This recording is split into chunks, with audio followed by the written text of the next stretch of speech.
સુરતના બારડોલીમાં ફરી એક વખત ઢોરનો આતંક જોવા મળી રહ્યો છે. તો ઢોરની સમસ્યા ત્યાં યથાવત જોવા મળી રહી છે. સુરતથી હાલ મહત્વના સમાચાર સામે આવ્યા છે, જ્યાં ઢોરનો આતંક દિવસે ને દિવસે વધી ગયો છે. તો ઢોરના આતંકથી લોકો હેરાન પરેશાન થઈ ગયા છે. સુરતના બારડોલીથી આ મહત્વના સમાચાર સામે આવ્યા, જ્યાં ઢોરનો આતંક યથાવત જોવા મળી રહ્યો છે. ઢોરનો આતંક દિવસે ને દિવસે વધી રહ્યો છે. નવદુર્ગા સોસાયટીમાં પગપાળા જતા બે લોકોને ઢોરે અડફેટે લીધા હતા. ત્યારે કુંભારવાડાના 52 વર્ષીય રાજુ ઉર્ફે ફાસ્ટર રાઠોડનું ઘટના સ્થળે જ મૃત્યુ નીપજ્યું છે. મૃતકના પિતા જૈનેશ રાઠોડની ગંભીર ઈજાઓ પહોંચી છે.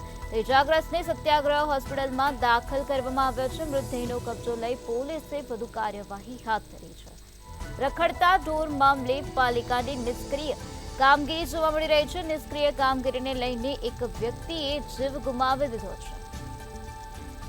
તો સુરતના બારડોલીમાં રખડતા ઢોરનો આતંક જોવા મળી રહ્યો છે. બારડોલીમાં ફરી એક વખત રખડતા ઢોરનો આતંક સામે આવ્યો છે. નવદુર્ગા સોસાયટીમાં પગપાળા જતા બે લોકોને ઢોરે અડફેટે લીધા હતા.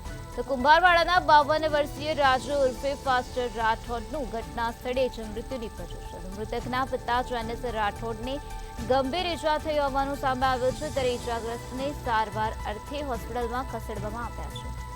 મૃતદેહનો કબજો લઈને પોલીસ દ્વારા આ સમગ્ર મામલામાં વધુ તપાસ હાથ ધરવામાં આવી છે. રખડતા ઢોર મામલે પાલિકાની નિષ્ક્રિય કામગીરી અહીં સ્પષ્ટપણે જોવા મળી રહી છે. નિષ્ક્રિય કામગીરીને લઈને એક વ્યક્તિએ જીવ ગુમાવી દીધો છે.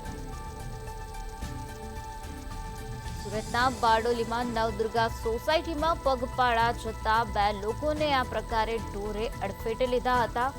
ત્યારે રખડતા ઢોરનો આ આતંક સ્પષ્ટપણે જોવા મળી રહ્યો છે, જેમાં કુંભારવાડાના 52 વર્ષીય રાજુ ઉર્ફે ફાસ્ટર રાઠોડનું ઘટના સ્થળે જ મૃત્યુ નીપજ્યું છે. રખડતા ઢોર મામલે પાલિકાની નિષ્ક્રિય કામગીરી જોવા મળી રહી છે. ત્યારે નિષ્ક્રિય કામગીરીને લઈને એક વ્યક્તિએ જીવ ગુમાવી દીધો છે. જ્યારે મૃતકના પિતા જૈનેશ રાઠોડને આ ઘટનામાં ગંભીર ઈજાઓ પહોંચી હતી. ત્યારે ઈજાગ્રસ્તને સત્યાગ્રહ હોસ્પિટલમાં સારવાર અર્થે દાખલ કરવામાં આવ્યા છે.